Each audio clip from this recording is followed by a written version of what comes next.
Aside from the recently passed legislation in Israel that has visibly upset much of the Jewish diaspora, pro-Israel groups are becoming more and more worried that the rift between the United States and the Jewish state is growing rapidly.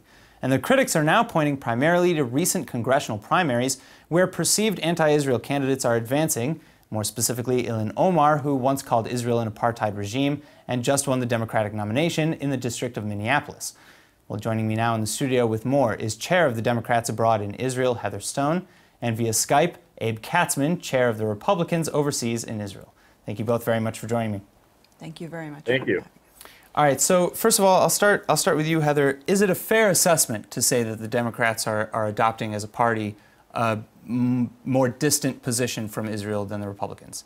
No, I don't think so at all. I think that the Democrats are becoming more a reflection of who America is and also becoming more of a big tent, younger, more representative of Americans overall, and becoming more progressive.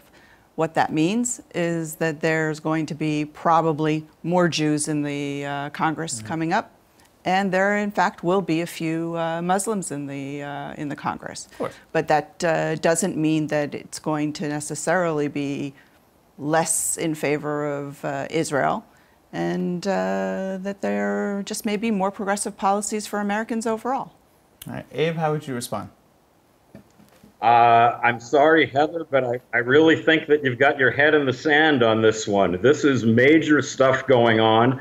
The party is lurching to the left, and included in that move to the left is a move toward anti-Israel. Look at who the stars of the party are at this point. I mean, even starting with somebody like Bernie Sanders, but you have oh, her name is escaping me now.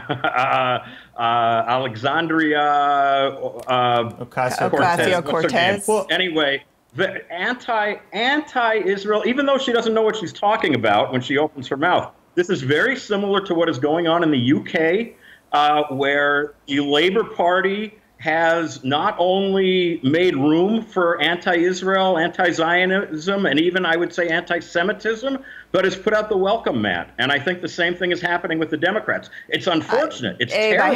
I have to say dangerous. that, you know, these are people who are going to become junior congresspeople, okay? And they are going to learn the ropes.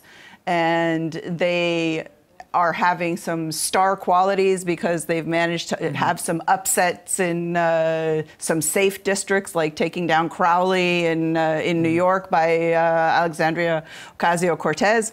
I don't think that that necessarily makes her a star in a 435-seat Congress, okay? Sure. She's not going to be the head of any particular intelligence committee or security committee. It's the beginning of her career. It's the beginning of her career, and in the meantime, she's going to learn a lot, okay? And I think that that's a process of dialogue.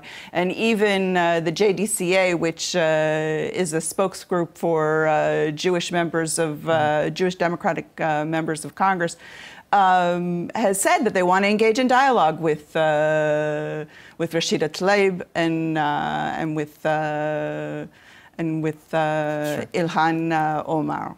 All right, but I will point out that, you know, apart from Ilhan Omar, you know, there's been a lot of this criticism sounded in the past, but not only on the left. It's also been against the right. You know, there have been Arthur Jones from the KKK. There, you know, John Fitzgerald, Patrick Little, and Paul Neiland. But there's also, you know, Dan Cole, who founded J Street. So there are a lot of kind of who ran for the Democrats, I must say. Yes. So that it's all over the place. And so how would you know, really, how could you categorize one party versus the other? Abe, let me go to you for that. Well, there are certainly trends in both parties. And when you talk about things going on like anti-Israel feeling on the right, it's minimal. You know, they just had an alt-right protest in D.C. this week, and 30 people showed up. That's the movement. Meanwhile, you look at the polling, the people who broadly support Israel are overwhelmingly Republican, and the people who do not are overwhelmingly Democrat. It's dangerous. I think it's a terrible situation to be in. I think it has to do with the politicization of absolutely everything that is going on now, so that if if President Trump is pro-Israel, there are people who decide they therefore must be anti-Israel just because they have to be against everything that President Trump does. Look, that Unite the Right rally that took place this past week was a splintering group, and part of the group specifically did not show up in order to try to mainstream themselves further. I think that taking that as a specific case in point is just anecdotal. An anecdote, okay? Sure. The fact that they're actually marching in the streets and that they marched last year in Charlottesville is just outrageous. But taking a look at what's happening overall is to say that we only have 2 Republican Jewish members of Congress, as opposed to 22 Democrats, okay? Jewish Democrats. And that's exactly the way Jewish voters in America vote, okay? That it's about 75-25%. That they vote based on democratic principles and democratic values.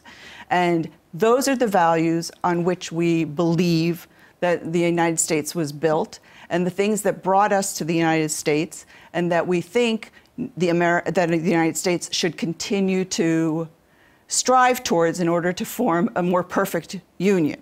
Well, so you remind me of my next question, is that, you know, how do the Democrats, and how really does any party, the Republicans as well, how do you vet the characteristics of somebody who joins the party? You know, because you have the Republicans who have denounced people like Arthur Jones, but yet there he is. There are certain things that are outside the scope of the party, okay? And those are things like, you know, the KKK is outside of the scope of the party. That's not going to be accepted, okay? You know, if you take a racist line, okay, that is not going to be accepted in the party, okay? But the tent is wide, and it involves a progressive line, it involves a more conservative line. If Joe Manchin can be a member of the Democratic Party, and Bernie Sanders can caucus with the Democrats, okay, then you can see the wide range within which the Democratic Party can hold. Abe? Final word? Yeah, a number of points. First, the fact that that Jews are voting more heavily Democratic proves very little, because on the whole, the less Jewishly connected they are, the more likely they are to end up voting Democrat. In fact, you see the flip side, the opposite numbers among Americans living in Israel. And even though the numbers are about 50-50 in terms of who is registered Democrat and Republican within Israel, among the Americans here, the vote swings wildly Republican. So that tells you something about the people for whom Israel is a major consideration.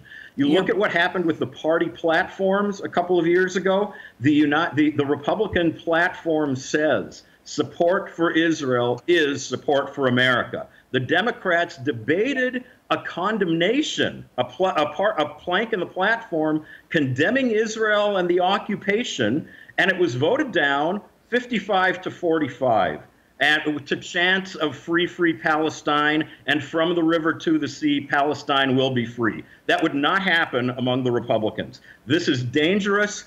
I am horrified, actually, that people are shutting their eyes to it.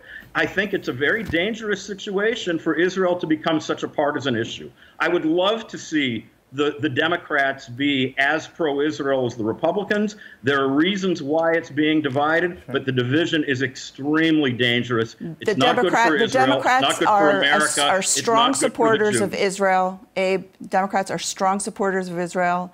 They can disagree with particular policies of a particular government of Israel and still support the state. And that has happened time and time again. I see very weak-kneed support. Even all those you Jewish don't have Democrats, to necessarily agree with a particular policy that's being conducted by the government of the state of Israel and still be a friend to the state of Israel. And Democratic administrations and Democratic presidents, including Obama, have supported the government of Israel and have given money and military aid to the government of Israel. All right, well, with that, unfortunately, we do have to end. But thank you so much, Heather. Abe, thank you so much for joining us today. Thank you. Thank you.